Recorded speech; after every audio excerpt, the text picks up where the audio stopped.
Ceritane bocah kanthi irah-irahan Taman Denggung dening Fitriana kelas 5 SD Muhammadiyah Sangonan Loro Sidoluhur Godean Sleman.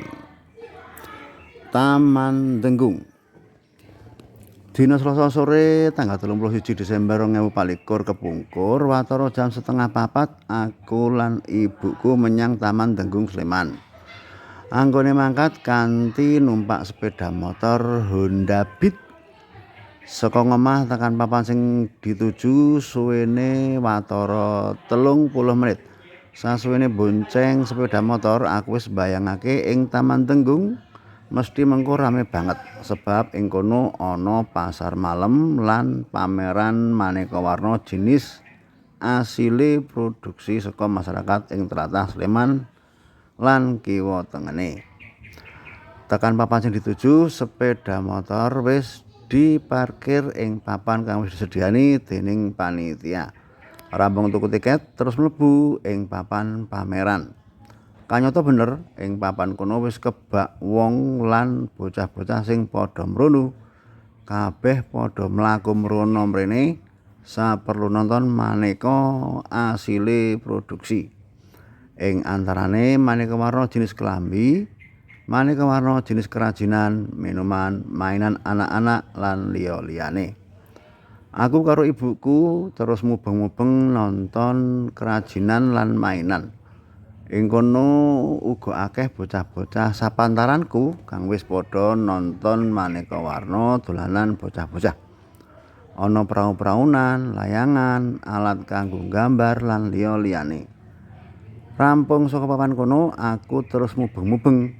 Ora krasa wektune wis arep magrib. Aku, bapak lan ibuku terus golek musala kang ana ing kompleks gedung serbaguna kulon Taman Denggung. Rampung nindakake salat terus tumuju ing Taman Denggung maneh. Rampung tuku kembang api terus disumet ing tengah-tengah karo bocah-bocah liyane kang wis padha nyumet ing kono. Swasana ing bengi kuwi dadi endah banget sebab akeh kembang api kang padha disumet ing bengi kuwi. Sawise kuwi aku, bapak lan ibuku terus jajan bakso ing pinggir lor kulon.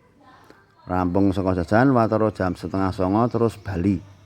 Sebab nang omah uga ana acara arep bakar-bakar kanggo mengeti taun anyar 2025.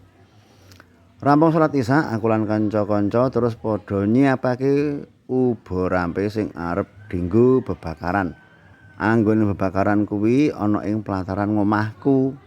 Kanthi sengkut kanca-kancaku kabantu dening bapak lan ibuku padha nyiapake maneh warna-warna pirantine. Dene bahan sing arep dibakar uga wis cumawis, ya kuwi jagung, sosis lan bakso. Anggone mangsak suwene watara 2 jam. Rampung dimangsak kabeh terus maem kanthi bebarengan. Rampung padha maem terus padha turu ana ing emperan. Anggone turu tekan wayah esuk keprungu swara adzan saka masjid. Terus padha tangi.